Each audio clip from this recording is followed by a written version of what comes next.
Back to New York to explore something brand new. How science is beginning to study the possibility of the afterlife. I arranged a meeting in Central Park with critical care physician Dr. Sam Parnia. Now, I know you've done an enormous amount of research in this sphere. Sam has studied more than 100 cardiac arrest survivors, people who were technically dead and came back to life. Some of them came back with profound experiences. We know that actually, for thousands of years, people who've come close to death for any reason have had these very profound, deep, in some ways mystical experiences. People feel an immense sense of peace and comfort and joy when they go through death. They may describe a sensation of actually meeting deceased relatives, friends, or others that they don't really know, but who are almost like welcoming them. So I think what we're beginning to understand is that we have very much a universal experience of death that most of us will probably experience when we go through death. One of the things that you've come up with that I find extremely fascinating is the idea that even without brain activity, people come back expressing these experiences. Is that explainable at all?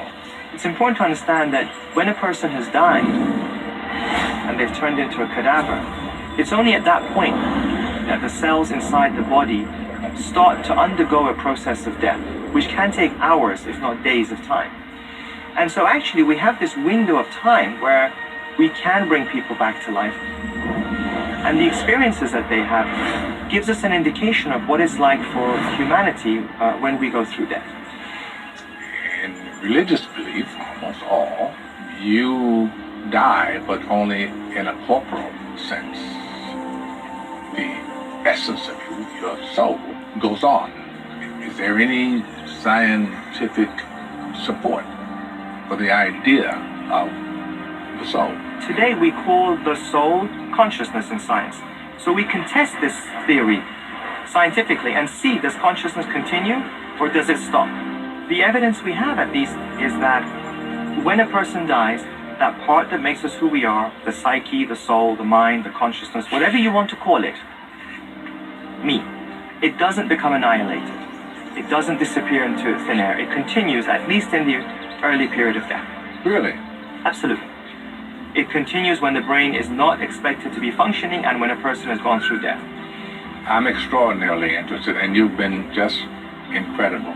Thank you very much. Pleasure to meet you.